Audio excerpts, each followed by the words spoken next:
The first thing I filed from Tessivar was a description of the silence.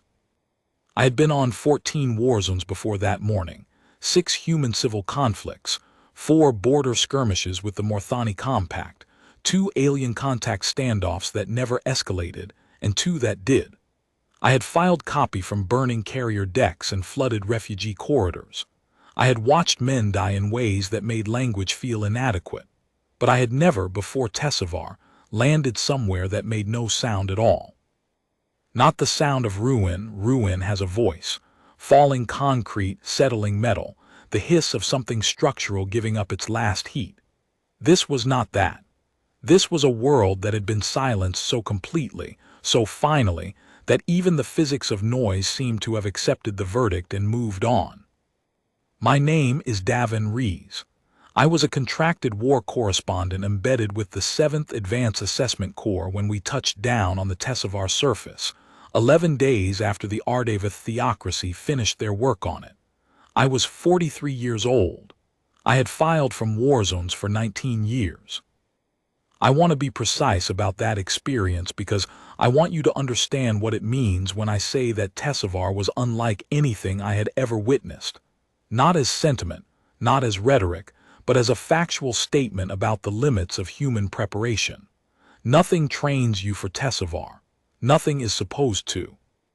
The shrine world of Tessivar had been, in the human calendar, formally recognized as a protected sanctuary site for 11 generations.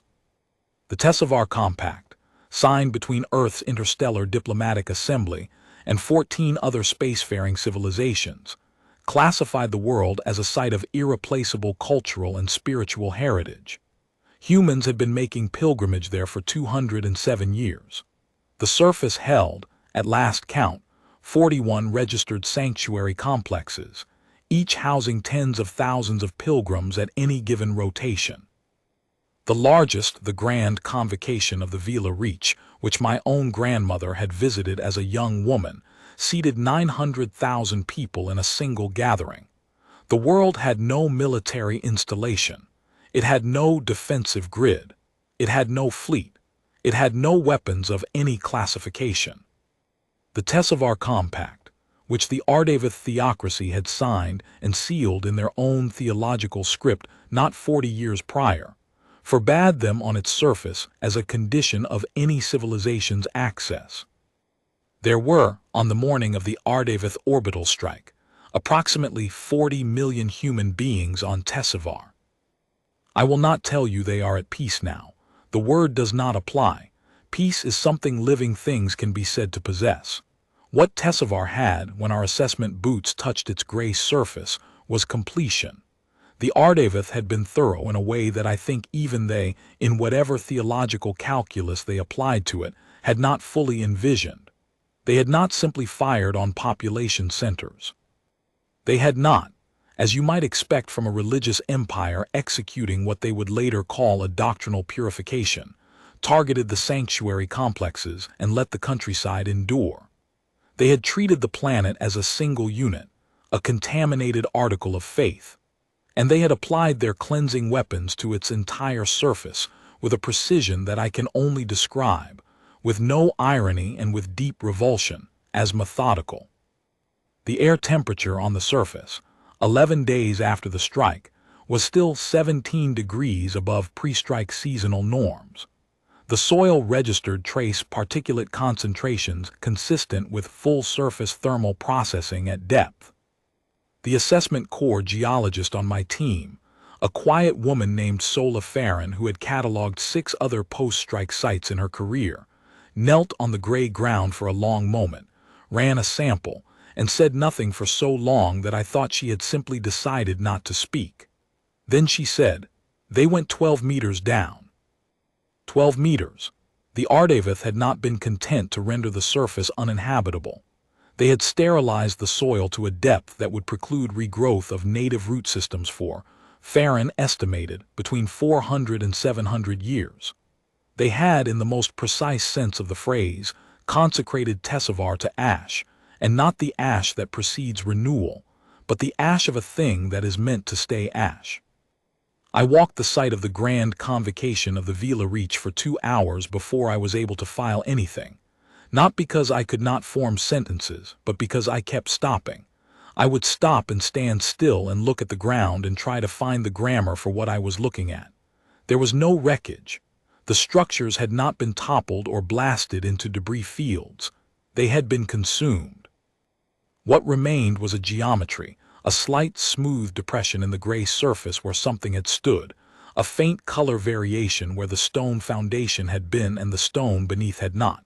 No rubble, no fragments large enough to identify. The grand convocation had held 900,000 people at capacity.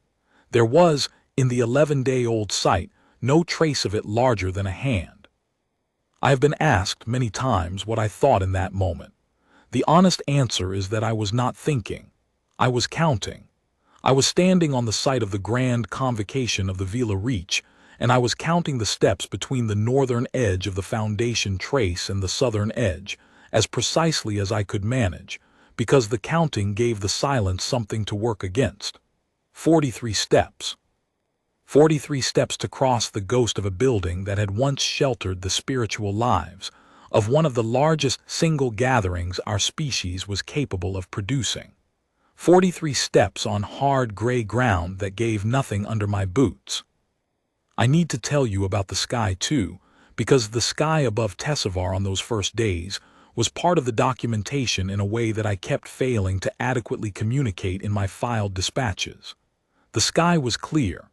There were no clouds. The sun rose and crossed and set the way it had always done, in the way of stars that have no interest in what happens on the surfaces of their planets.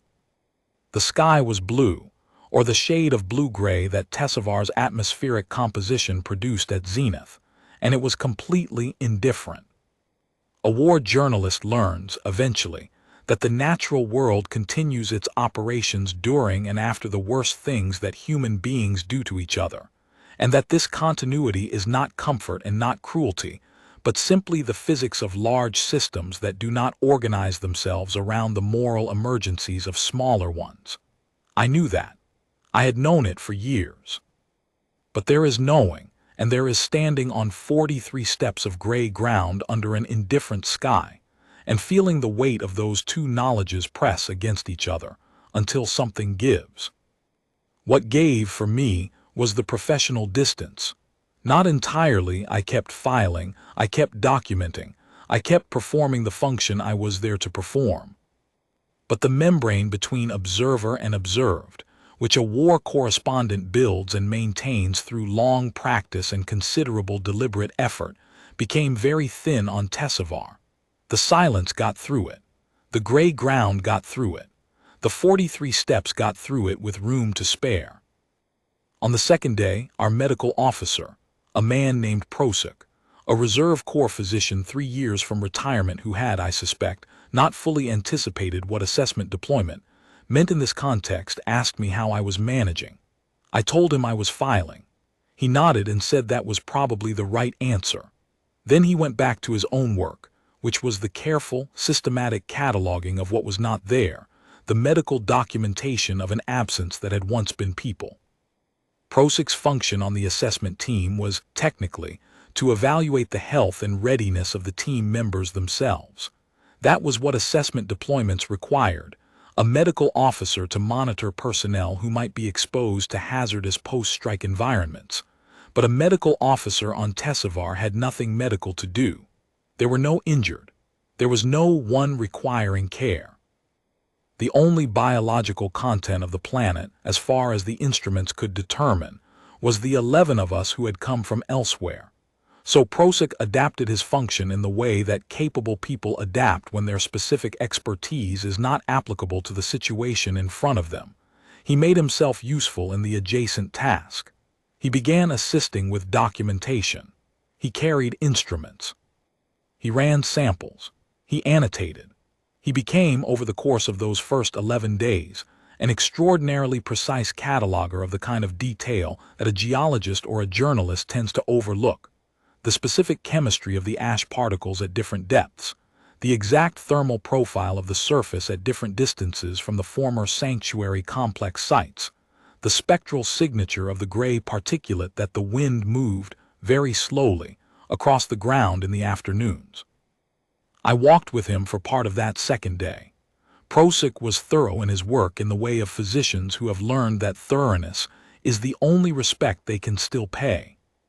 He moved through the sites with his instruments and his recorder and his particular professional silence, and when he spoke it was in the flat cadences of clinical annotation, temperature readings, particulate analysis, structural geometry of the foundation traces.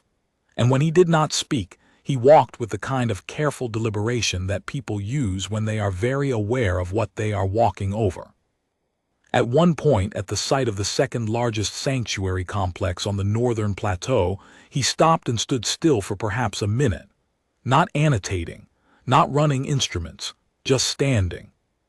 Then he said, quietly, to no one in particular, that he had been a physician for 31 years, and that 31 years of medicine teaches you that the worst thing is to be present for something that medicine cannot address. Then he resumed and said nothing more about it, and I did not ask, and we continued. I included that moment in my dispatch. My editor kept it. It was one of the few moments in the 11,000 words that was about a single living person rather than the absence of 40 million, and he said it made the absence more readable, that the reader needed a human being to stand in front of the scale of it before they could take the scale in. He was right about that. He usually was. That night in the transport's common bay, I wrote 4,000 words that I deleted before morning. The problem was not that they were wrong. The problem was that they were inadequate in a specific direction.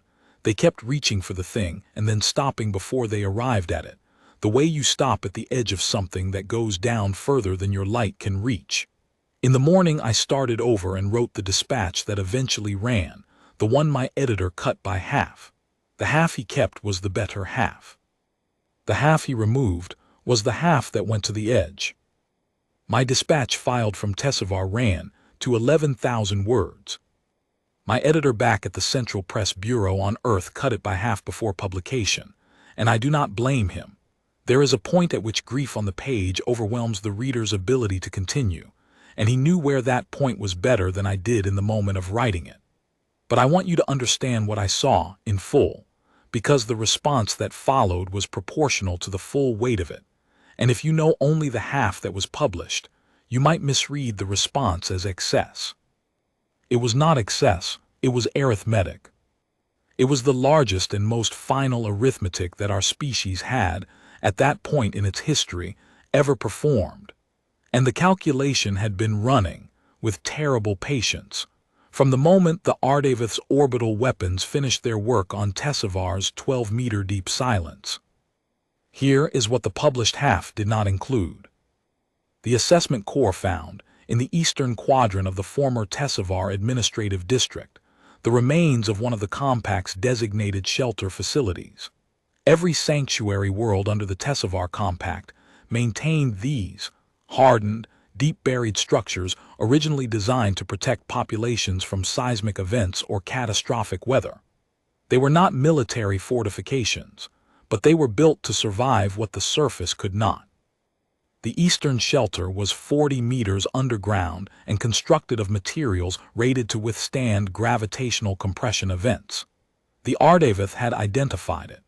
We could tell from the site survey because the approach pattern of their secondary strike weapons showed a distinct deviation from the primary orbital grid, a deliberate targeting of the shelter coordinates. The shelter held, per its last logged occupancy record, approximately 14,000 people who had evacuated there when the orbital bombardment began. The shelter's structural integrity had held. The hardened walls were largely intact. The Ardaveth, finding that their primary weapons could not reach 40 meters of reinforced substrate in one pass, had not moved on. They had made additional passes.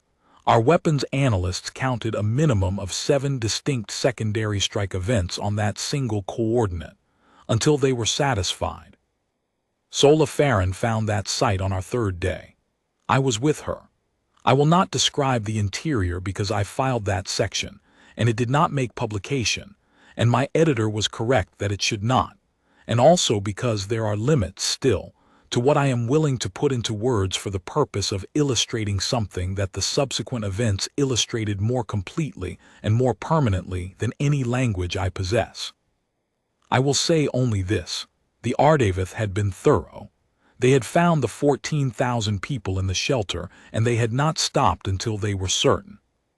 The smell, when the access hatch was opened, reached us before the interior was visible. Farron, who had been inside 5 other post-strike shelters in her career, stepped back and stood for a moment with her hand on the hatch frame. She did not say anything. Her breathing was steady and her face was composed in the professional way, and then she put her breathing apparatus on and went inside, and I followed her. What I will tell you is that the Ardaveth's thoroughness was measurable. Farron measured it. Her instruments measured it. The distance between the final structural condition of the shelter interior and the capacity rating of its walls was a number that she reported in the flat language of geological assessment, and the number told you everything about the number of additional passes it had taken to produce it. I wrote the number down in my notes. I did not put it in my dispatch. Some numbers are for the record and not for the page. I filed my full dispatch on day 4. I marked it for immediate relay to Earth Command and to the Diplomatic Assembly and to the Office of the Interstellar Defense Council, and I included my raw assessment data, unedited, with the recommendation that it be reviewed by the appropriate authorities at the highest available classification level. I received 1 automated acknowledgement, and then for 3 days I received no response at all. On the morning of day 7, the Consecration Fleets arrived in the Tessavar system. I want to be careful with that sentence because it does not do what it needs to do on its own. Let me try again. On the morning of day 7, with our assessment team still working the sites, still documenting, still discovering the fullest dimensions of what 40 million human beings and a 12-meter deep sterilization looked like when rendered in empirical data. On that morning, the long-range sensors aboard our assessment transport registered incoming signatures at the system's outer boundary. 280,000 warships. Our transport's senior sensor officer, a young man named Korev who had been visibly, quietly struggling to maintain professional function since day 2, read that number off his console twice before he said it aloud. Then he sat very still for a moment. Then he said, "They brought the Consecration Fleets." I asked him what that meant specifically. He told me that the Consecration Fleets were not a standing formation in the usual sense. They were not a designated rapid response unit or a prepositioned strike group. They were the designation given, under Defense Council emergency protocols, to the assembled total of Earth's available first-line warship tonnage, when that tonnage was authorized for deployment as a single unified action. They were not assembled often. In the prior 200 years of human spaceflight, they had been assembled 3 times. Each time, the situation that had prompted the assembly had been resolved before they arrived. They had never, in the history of the designation, been authorized to complete a strike action. I asked him what the authorization looked like. He pulled it up on his console and showed me the text. It was 4 sentences long. The second sentence named Tessavar specifically. The third sentence named the Ardaveth theocracy specifically.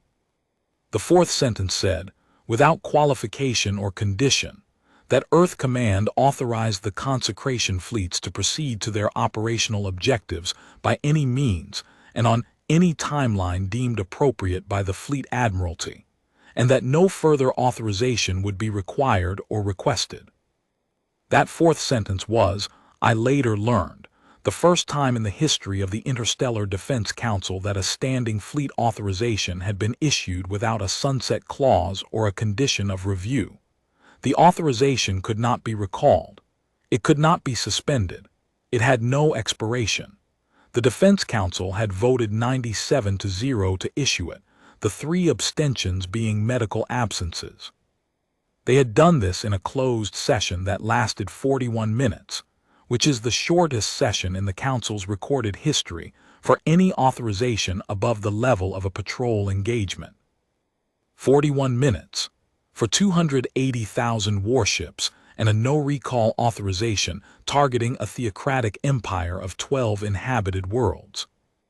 I want you to sit with those numbers the way I sat with them in the Tessavar silence, because they are the architecture of everything that followed. I have since spoken with 2 members of the Defense Council who were present in that session.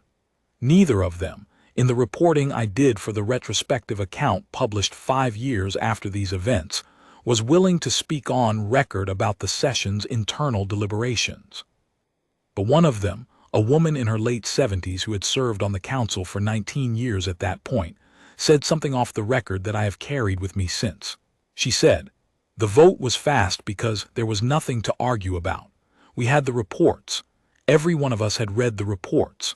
The only question before us was whether we were the kind of civilization that looked at those reports and then asked for a sunset clause. And we had our answer." 41 minutes.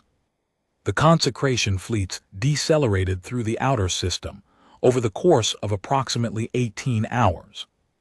I watched the sensor display on the transport as they came in, not a rapid approach, not the velocity profile of a force expecting resistance, but the measured, unhurried deceleration of something that had already decided the conclusion and had no need to arrive breathlessly. Korev kept the display on the main screen, and neither of us spoke much while we watched the formation resolve. 280,000 ships do not look, on a sensor plot, like a fleet. They look like a weather system. They look like a condition of space that was not previously present and now is. And that covers enough of the display that you begin to lose track of where the formation ends and where the background radiation of the system begins. They did not hail us. They did not hail anyone. The Consecration Fleets entered the Tessavar system in silence and took up positions consistent with full orbital enclosure of the planet. And then they stopped, and they waited. On the second day of their orbital presence, a single transmission was sent from the Fleet Admiralty vessel, the dreadnought Tessavar's Answer, which was the name they had given the flagship specifically for this action, to the broadest available interstellar communication frequency. The transmission was not encrypted. It was not targeted. It was sent on every frequency that any spacefaring civilization in the inhabited galaxy used for diplomatic communication, emergency distress, commercial traffic, and scientific relay. It was sent simultaneously on all of them. The transmission contained one thing. Not a warning, not a demand, not an ultimatum, a statement. It said, the Ardaveth theocracy glassed the shrine world of Tessavar. 40 million human beings died on a protected sanctuary world. The theocracy signed the Tessavar Compact 40 years ago. The Consecration Fleets are en route to Ardaveth Prime. This transmission is the complete record of our intentions. That was it. No condition. No offered alternative. No timeline for response. No request for communication from the Ardaveth. Just the factual record, what they had done, what we were going to do, broadcast to every civilization in range, in 14 languages, on every available frequency, with a signal strength that would still be reaching the outer boundary clusters in 400 years. I was sitting in the transport's communications bay when the transmission went out. I had been writing. I stopped writing and I read the transmission text on the console in front of me, and I sat still for a while. Then I filed a new dispatch. My editor responded within an hour. He said it was the most important thing I had written in 20 years and that he would run it complete, without cuts, and that the publication was grateful I was there. I thanked him and went back to looking at the transmission text on the console, because there was something in those 5 sentences that I kept returning to, that I needed to understand correctly before the next thing happened. It was the phrase, complete record of our intentions, not full statement, not notice, complete record. As in, this is the entirety of what we intend to communicate. As in, there is nothing further to be said. As in, The Ardaveth theocracy would receive no more from us than they had just received the news that we were coming, with no terms attached. The Ardaveth responded, as a matter of record, approximately 6 hours after the transmission. They broadcast on the same frequencies, also without encryption, also addressed to the galaxy at large. Their response was lengthy. Their High Confessor, a figure whose name I will not reproduce here because I see no reason to, delivered what amounted to a theological justification for the Tessavar strike that ran to approximately 40 minutes. He cited their scripture. He cited historical precedent in their doctrinal record. He cited the Tessavar Compact itself, arguing, on the basis of a clause that their legal scholars had apparently been developing for some years, that the Compact's protections did not apply to sites that the theocracy had classified as spiritually compromised under their internal doctrinal law. He spoke at length about the purification of belief space and the moral necessity of eliminating what he called the contamination of false devotion from worlds that had once been claimed by the Ardaveth religious tradition, before the Compact had designated them as shared sanctuary. He did not, in 40 minutes of broadcast, express any recognition that 40 million people were dead. I listened to all 40 minutes of it. I listened carefully, because the war correspondence discipline requires that you give even the worst actors the full attention of accurate transcription, and because I was aware that this broadcast would become a primary historical document of the events I was living through, and that my own response to it was not the important thing. My response to it was a private thing that I kept private, in the way that you keep certain things private not because they are shameful, but because they are yours and not the story's. What I will tell you about those 40 minutes is this: the High Confessor was not ranting. He was not a man in the grip of hatred or fear or the kind of elevated emotional state that sometimes produces extreme acts. He was calm. He was precise. He was in the register of a man who has spent a lifetime constructing theological arguments, making the best argument he had available, and making it with the composure of someone who believes that the argument is sufficient. He had decided that the purification of Tessavar was necessary, and he had ordered it done, and he had done it with the thoroughness that the Eastern Shelter site documented. And now he was explaining why, in the measured cadences of a man who considers explanation to be his primary mode of communication with the universe. The explanation was 40 minutes long. It mentioned 40 million dead human beings 0 times. He did not address the Consecration Fleets directly until the final 3 minutes of his transmission, at which point he said, in what I can only describe as the register of a man who had not yet understood what was outside his door, that the theocracy welcomed any dialogue with Earth Command regarding the doctrinal misunderstanding that appeared to have prompted the assembly of a military force, and that the Ardaveth considered themselves open to a process of theological clarification that might resolve the matter without further escalation. The Consecration Fleets did not respond. The Fleet Admiralty vessel sent one additional transmission, not to the Ardaveth, not to any frequency the Ardaveth monitored, but to our assessment transport specifically. It was addressed to me by name. It informed me that the assessment team's data had been received and reviewed, and that the Admiralty wished to formally acknowledge the record that my team had compiled. It said that the record had been entered into the permanent archives of Earth Command with full authentication. It said that the record would be preserved and maintained in its complete form, regardless of subsequent events. I want to be clear about why that transmission mattered to me. It was not sentiment. The Admiralty was not comforting me. They were doing something specific and deliberate. They were establishing on the record that what had happened on Tessavar was known and documented before the Consecration Fleets acted. That the action that followed was not a response to rumor or unverified accusation. That every ship in that formation of 280,000 had been sent with full knowledge of the shelter in the Eastern Quadrant, and the 7 additional strike passes, and the 12 meters of sterilized earth, and the 40 million specific human beings who had been on a protected sanctuary world on the morning, the Ardaveth decided they were a contamination problem. The Consecration Fleets left Tessavar orbit on the morning of Day 9. I watched them go on the sensor display.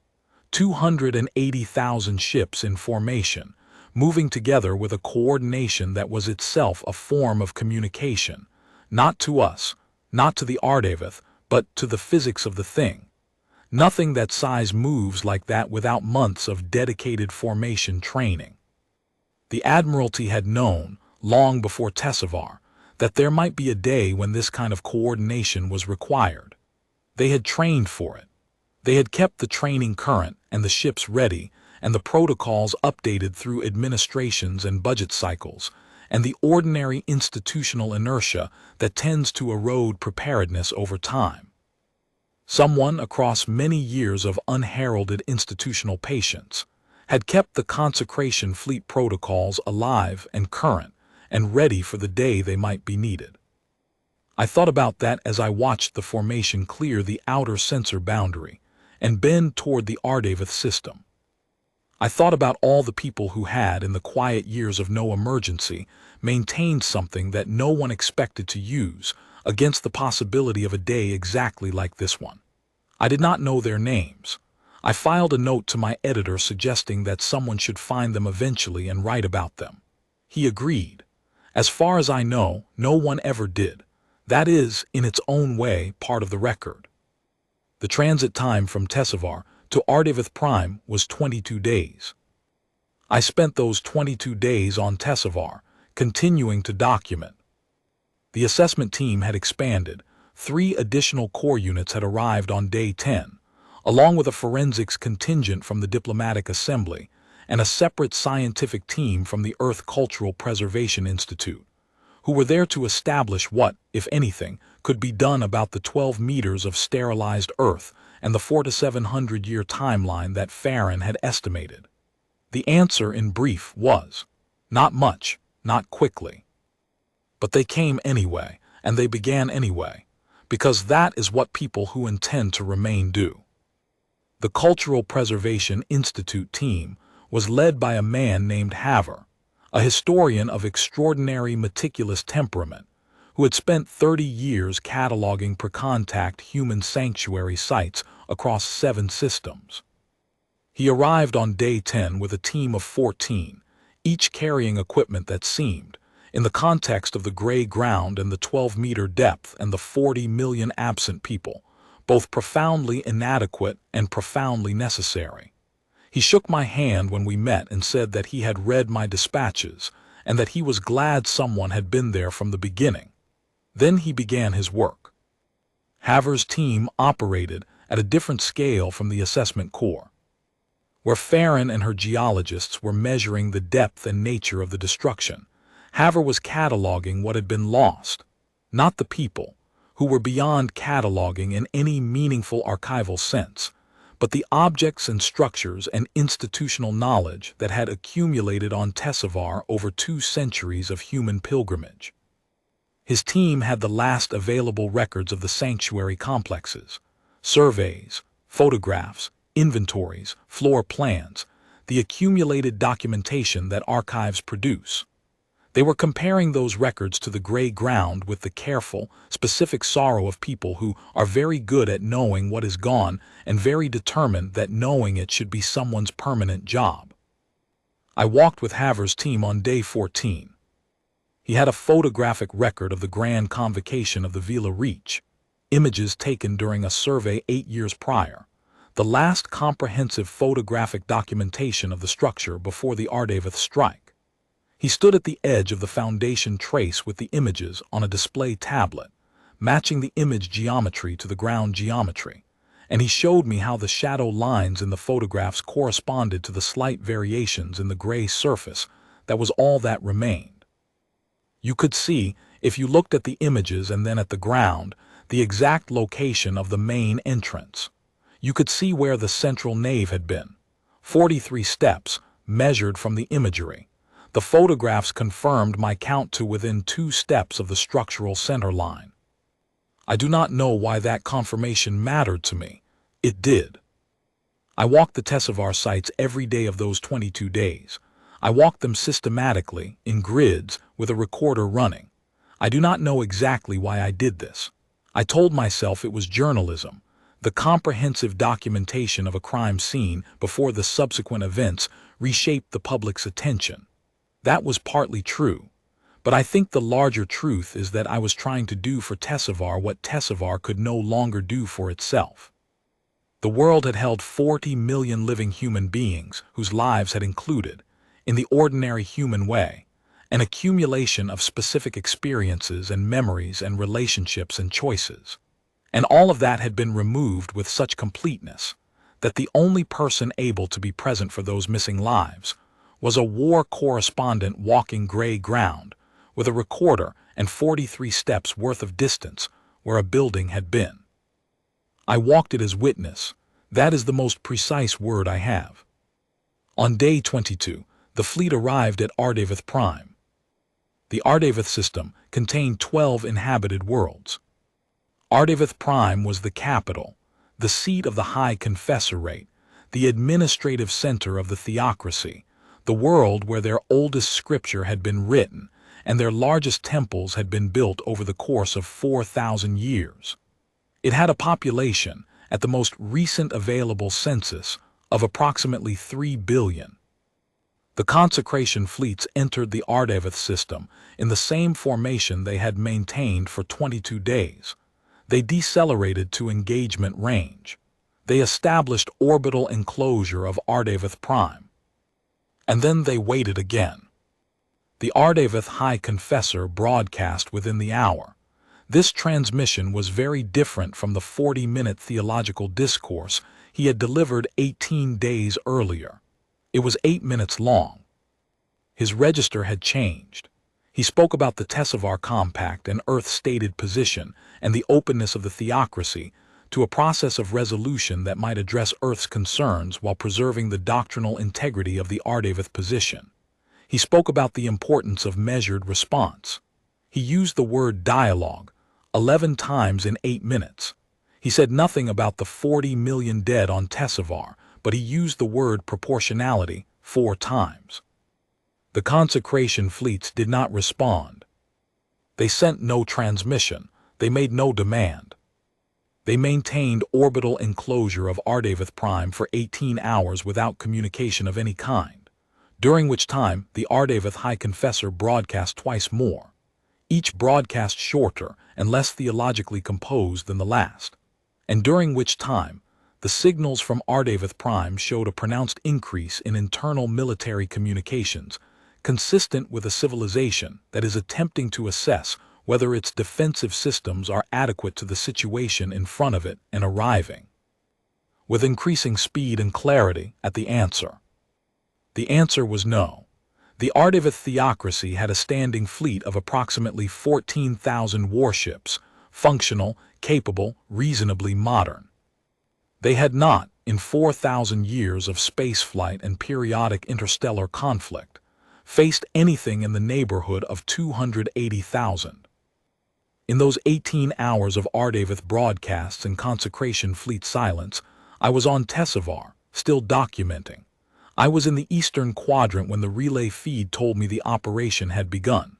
I was standing perhaps 200 meters from the shelter access hatch, at the surface, where the ground showed the geometric trace of the 7 additional strike passes as a slightly different quality of gray. Smoother, more complete. The earth there had been processed more thoroughly than the surrounding areas, because the Ardaveth had needed to be thorough about that particular 40 meters.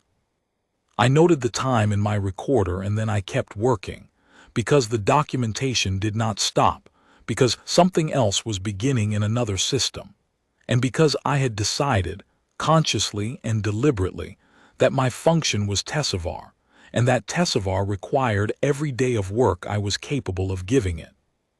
On the morning of hour 19, the Consecration Fleets began. I was not at Ardaveth Prime. I was on Tesavar. I watched the relay feed on the transport's display, the sensor readings and the communication intercepts, and the targeting verification, reports that the Admiralty had authorized to be shared with the assessment team as a matter of official record, because they wanted the record to be comprehensive, because they had decided from the beginning that this was a historical event that should be documented by someone who had stood on the ground of what had prompted it. The Ardaveth theocracy had 12 inhabited worlds. The Consecration Fleets had been divided into 12 operational groups before arrival. Each group had its assignment. Ardaveth Prime received the largest concentration. The others received what their populations and their defensive arrangements required. I watched the targeting verification reports come in over 11 hours. What the Ardaveth had done to Tesavar's sanctuary complexes, the Consecration Fleets did not do to the Ardaveth worlds. I want to be clear about that distinction, because it is a real one, and it matters, and I think it reflects something deliberate and considered in the Fleet Admiralty's operational planning that deserves to be stated precisely rather than obscured. The Consecration Fleet struck Ardaveth military installations first, with the kind of precision that ends a defensive capability rather than a planetary surface. Weapons platforms, fleet yards, communication arrays, command infrastructure, the specific anatomy of a civilization's ability to project force or respond to force. This phase took approximately 4 hours. At the end of those 4 hours, the Ardaveth theocracy's military capability was gone, not degraded, gone. The 14,000 warships of their standing fleet were dispersed and pursued, and accounted for individually by fleet groups that had been specifically assigned to each one. A level of operational preparation that implied a targeting database of considerable age and precision, assembled over years by people who had, among their contingency files, a contingency for this exact scenario. Someone, somewhere, had been keeping files on the Ardaveth theocracy's military disposition for a long time, not because they expected this day, no one could have expected this exact day, but because it is the nature of the kind of institutional patience that produced the Consecration Fleet protocols to also produce the kind of targeting databases that are useful when patience runs out. The Ardaveth defensive response in the relay feed lasted approximately 40 minutes. Their 14,000 warships had been positioned. In the 18 hours the fleets orbited in silence into what their command structure apparently considered a viable defensive configuration. The relay feed showed the configuration resolving on the sensor plot, a layered formation centered on Ardaveth Prime with secondary screens around the system's 3 innermost worlds. It was, I was told later by an Admiralty analyst who reviewed the operation for the official record, a reasonable configuration given the forces available. It was the configuration a competent military command would have chosen when faced with the options in front of them. It did not help. The operational groups assigned to the military phase had been planning their approach for 22 days in transit, and they executed it against those 14,000 ships with the same methodical precision that the rest of the operation exhibited. The Ardaveth defensive fleet did not simply lose. It ceased to be a fleet. Each element of it was accounted for specifically, terminated specifically, recorded specifically. The targeting verification reports that came through the relay used the exact hull registry number of each Ardaveth warship confirmed destroyed. Someone had compiled those registry numbers. Someone had matched them to the operational groups. Every Ardaveth military vessel that had existed when the Consecration Fleets entered the system was in the verification log by the end of Hour 4, with the designation of the human ship that had accounted for it. I read those reports, all of them. I read 14,000 hull registry numbers and their confirmations over the course of 3 hours on the transport's relay display. I did it because the record demanded it, because someone needed to witness the accounting the same way I had witnessed the gray ground. Then the Consecration Fleet struck the theocracy's governmental infrastructure, the High Confessorate's administrative centers, the doctrinal archives, the ecclesiastical court buildings, The records offices where the Ardaveth had maintained for 4,000 years the bureaucratic machinery of religious governance. All of it. Gone. Not with the 12-meter depth that the Ardaveth had applied to Tessavar. The fleet struck the structures, not the earth beneath them. The surface would grow back. The civilization that had used those structures would have to decide, in the silence that followed, what it intended to grow into. The civilian populations were not struck. The Admiralty had been precise about this from the beginning, and the precision was maintained with the same methodical thoroughness that marked the rest of the operation. The Ardaveth's 3 billion residents of Ardaveth Prime were alive at the end of hour 11. The populations of the other 11 worlds were alive. The Ardaveth, as a people, as a biological fact, continued to exist. What had ceased to exist was the Ardaveth theocracy as a governing structure, its military, its command, its archives, its institutional capacity to make doctrinal law and enforce it, its ability to sign compacts and then develop internal theological clauses that it intended to use to void those compacts when convenient. All of that was ash. And unlike Tessavar's ash, it had been reduced by tools precise enough to leave the soil intact. The final act of the operation was the one I had been authorized to observe in real time via relay, and it was, in the way of final acts, the simplest. The High Confessor, the man who had delivered 40 minutes of theological justification for the death of 40 million people on a protected sanctuary world, had been located. He had evacuated the administrative center on Ardaveth Prime before the fleets arrived, which the Admiralty had anticipated. They had tracked him. When the 11-hour operational phase concluded, a single frigate from the Tessavar's Answers attendant group broke formation and conducted a precision surface insertion to his location. He was not killed. He was not detained in any conventional sense. He was transported alone via insertion shuttle to the surface of Tessavar. He was given a supply cache adequate for approximately 90 days of survival, food, water, atmospheric processor, a standard shelter unit.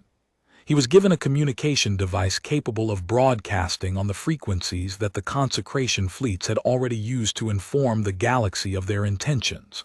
He was given no other companions, no staff, no guard, no Ardaveth support personnel. Then the frigate left. I have been asked many times whether I was on Tessavar when he arrived. I was. I was approximately 11 kilometers away from the landing site, continuing my documentation of the Vila Reach complex when the sensor alert came through.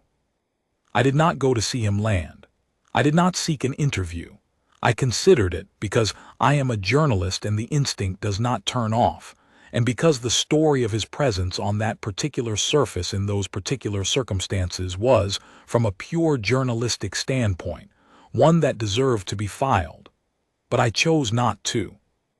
What I chose to do instead was to finish my documentation of the Vila Reach.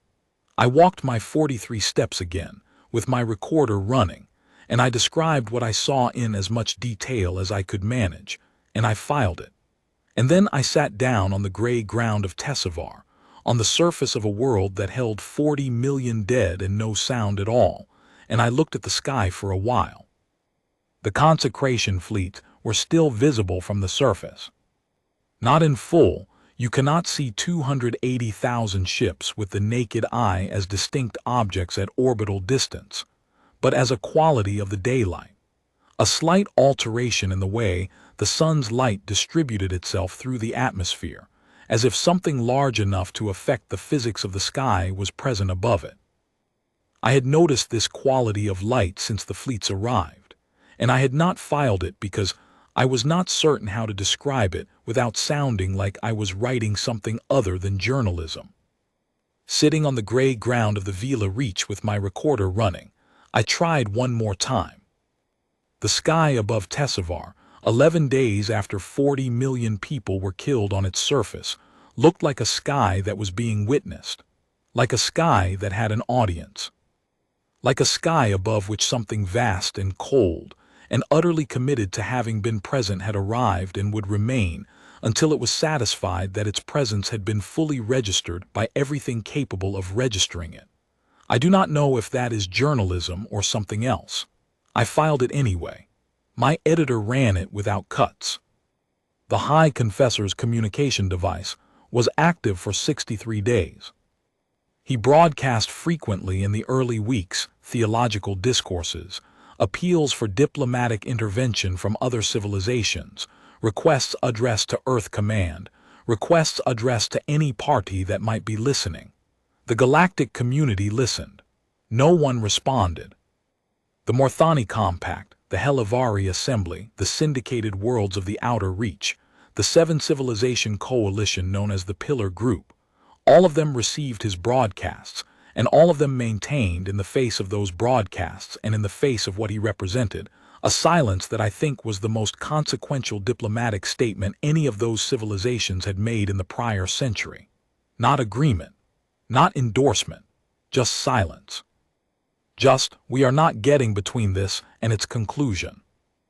I was still on Tessivar for the first 3 weeks of his broadcasts. I heard them. The transport's communication array picked them up, and in the evenings when I returned from the documentation work, I would listen, sometimes for a few minutes. He sounded different from the broadcasts before the operation. The theological precision was still present. He was a man who could not stop constructing arguments, but something beneath the precision had changed. It was not fear, exactly. It was more like a recalibration. He had expected the galaxy to intervene. He had expected that the scale of the Consecration Fleets' action, directed against the center of an ancient and scripturally rooted civilization, would produce the kind of interstellar diplomatic mobilization that such things produced in the previous century. He had expected to matter to the civilizations that were receiving his broadcasts. They let him broadcast into a silence that matched Tessivar's in one specific way. It was not the silence of no one being there. It was the silence of a considered decision to say nothing. On day 63, his broadcast stopped. The supply cache was calculated to support survival for 90 days, so the cessation of communication does not indicate what the reader might assume. The Ardaveth rescue mission that eventually reached Tessivar, authorized not by any Earth agency, but by the surviving civilian governing structures of the former theocracy, in the long, chaotic months after the fleets withdrew, found him alive, reduced, physically diminished in the ways that 90 days of solitude on a dead world, in a manufactured shelter, with 40 million ghosts and no sound and gray ground in every direction, will diminish a person. They took him home. He did not broadcast again. The Consecration Fleets withdrew from Ardaveth space on day 41, once the full assessment of operational completion had been certified by the Fleet Admiralty. They returned to their constituent commands and disbanded the unified designation. The Consecration Fleet ceased to exist as a formation the moment the last ship cleared the Ardaveth system boundary. The designation was retired from use. It has not been reactivated. The Tessivar Cultural Preservation Institute is still working on the surface. 17 years later, they have made partial progress. Certain areas of the eastern quadrant have begun to show early-stage microbial activity in the upper soil layers, which Farron told me, when I reached her last year, represents the first meaningful biological re-engagement of the surface since the strike. For 100 years, she had estimated at minimum. They are working against that timeline with everything they have, and they have been working against it every day, and they will continue to work against it after both Farron and I are gone. Haver's team is still there too. The Cultural Preservation Institute established a permanent presence on Tessivar in the second year, which at first struck me as a strange kind of optimism, and which I now understand as the only appropriate response to a 400 to 700 year timeline. You begin the work. You document what is missing with the same rigor that you would document what is present. You train successors. You pass the files. You make the work larger than any one person, because the ground will outlast any one person, and the ground deserves the work whether or not the people doing it are alive to see its outcome. I have been asked in interviews in documentary segments, in the questions that readers send after reading my work, whether I think the response was proportional. The question is sincere. I respect it. I have thought about it for 17 years. Here is the answer I have settled on, and I give it not as rhetoric but as the considered position of a man who spent 7 months on Tessavar and has not stopped thinking about what he saw there. The question of proportionality assumes a common standard of measurement. It assumes that the action and the response can be placed on the same scale. I walked Tessavar for 7 months. I walked the site of the Grand Convocation, 43 steps. I walked the Eastern Shelter, which I will not describe. I talked to Farron about the soil, and to Korev about the sensor displays. And I read, in full, the Defense Counsel's authorization text with its 4 sentences, and its no recall clause, and its 97-0 vote in 41 minutes. I do not believe the Ardaveth theocracy's high confessor was wrong exactly to use the word proportionality. I believe he was using it in the hope that it would function as a category of argument, that if the question of proportionality could be made to stand, it would place the response in the frame of excess and therefore open a space for negotiation. He was wrong about that not because proportionality is the wrong category, but because he had destroyed the category himself the moment he authorized weapons runs on a shelter 40 meters underground and made 7 additional passes to be thorough. You do not get to invoke the standards of measured response after you have spent your thoroughness on 14,000 people in a hardened shelter on a world you signed a compact to protect. The Consecration Fleets went to Ardaveth space and removed the Ardaveth theocracy's capacity to do what it had done to Tessavar to anyone else. The civilian populations lived. The surface Earth was not sterilized. The response was large because the act that prompted it was large in a way that the scale of the act, 12 meters deep, was designed to obscure. The Ardaveth had been thorough precisely so that the full dimension of what they had done would be difficult to hold in the mind as a single comprehensible fact. The Consecration Fleets made it comprehensible. They left the High Confessor on Tessavar not as cruelty and not as a demonstration of power. They left him there because of all the people in the Ardaveth theocracy. He was the one who had stood in front of a broadcast array and explained, in 40 minutes of theological precision, why 40 million people on a protected sanctuary world were a contamination problem and not a catastrophe. He had stood on the surface of that justification without ever having to stand on Tessavar's surface. The Consecration Fleets corrected that asymmetry. He spent 63 days on Tessavar. He experienced, in those 63 days, approximately 1/600,000th of the time that the 14,000 people in the Eastern Shelter had been beneath that ground, alive, waiting for the Ardaveth to stop making additional passes. I am not a man given to the language of justice. I have been too many places and seen too much to believe that the word lands cleanly on very many things in this universe. But I will say this. I have spent 17 years looking for the frame in which the Consecration Fleet's response was the wrong one. I have not found it. What I have found, instead, is the gray ground of Tessavar at 7 in the morning when the sun comes up over the ruins of the Vila Reach, and the soil is beginning, very slowly, to remember that it is soil and not ash. I have found Farron's voice on a calm line telling me about microbial activity and early-stage root precursors with the same careful precision she used to describe the 12-meter sterilization, because she is the kind of person who brings the same instrument to both kinds of news. I have found 43 steps, measured out on ground that holds more than ground can hold, and I have found in the quality of the light the memory of a sky that was witnessed. That is what I know. That is the complete record of what I know. And in this niche of the galaxy, in the years since the Consecration Fleets disbanded and the designation was retired, and the Ardaveth civilian councils began the long work of deciding what they were without the theocracy to tell them. In this niche and in these years, the record is enough. It is not comfort. It was never intended to be comfort. It is the record, complete and permanent, of a specific named act and a specific named answer, filed by a man who walked the ground between them and will not stop walking it in his mind until he can no longer walk at all. The silence of Tessavar is still there. It will be there for 400 years minimum. The Consecration Fleets answered it. That is what they were there for. That is what they did. And in the gray morning light of a world that is beginning slowly to remember how to grow, that is enough. That has to be enough. Because the only alternative is that it was never enough. And I walked those 43 steps on ground that held 40 million people.